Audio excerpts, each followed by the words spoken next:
આજે હું તમારી સાથે શેર કરીશ કોઈપણ જાતનો કસ્ટર્ડ પાવડર, મિલ્ક પાવડર કે એસેન્સ વગરના આઈસ્ક્રીમની રેસીપી. તો આ આઈસ્ક્રીમ બનાવવો ખૂબ જ સહેલો છે અને ફક્ત થોડા જ સમયમાં બની જાય છે. ફક્ત દૂધ અને કેસરમાંથી બનતો આઈસ્ક્રીમ એકદમ ટેસ્ટી બને છે. તો અહીંયા મેં 1 લીટર જેટલું દૂધ ગરમ થવા મૂકી દીધું છે અને દૂધ મેં અહીંયા ફેટવાળું લીધું છે. તો હવે એક બાઉલની અંદર પલાળેલી બદામ લીધી છે એ ઉમેરી દેવાની અને થોડા કાજુ ઉમેરી દેવાના અને હવે આને મિક્સરમાં પેસ્ટ બનાવી લઈએ. તો જુઓ, આ રીતે એકદમ સરસ આપણે પેસ્ટ બનાવી લેવાની છે.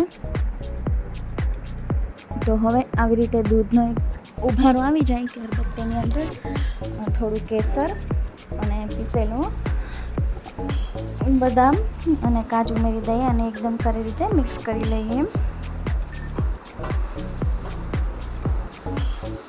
અને હવે એની અંદર 1 લીટર દૂધમાં મેં અહીંયા 200 ગ્રામ જેટલી ખાંડ લીધી છે એ ઉમેરી દેવાની છે અને એને એકદમ સારી રીતે મિક્સ કરી લેવાની છે. તો જો એકદમ ઘાટું આપણું દૂધ થવા લાગ્યું છે અને દૂધ ઘણું એવું ઓછું થઈ ગયું છે, એમ કે ઉકાળ્યું છે ને આપણે એટલા માટે. તો જો કેટલું દૂધ હતું અને કેટલું ઓછું થઈ ગયું. તો અહીંયા ચમચામાંથી પણ આવી રીતે થાય છે.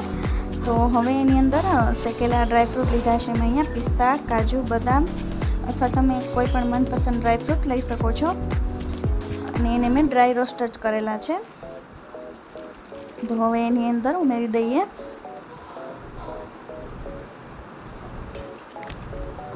અને બધું સરસ મિક્સ કરી લઈએ. ડ્રાયફ્રૂટ તમારે ન ઉમેરવા હોય તો પણ ચાલે.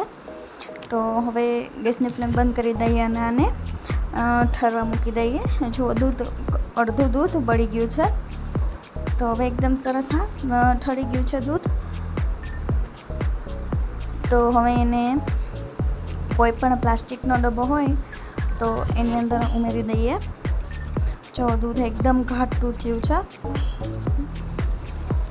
અને હવે ત્યારબાદ આને ઢાંકી એરટાઈટ ડબ્બામાં અને 8 થી 10 કલાક માટે ફ્રીજમાં સેટ થવા દઈએ.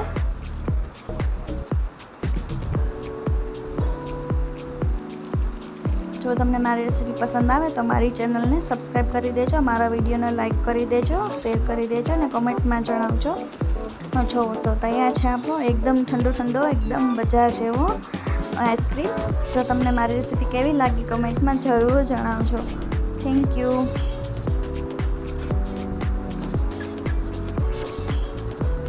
અને જો તમે પણ મારી જેમ આઈસ્ક્રીમ લવર હોય તો મારા વિડીયોને લાઈક કરી દેજો.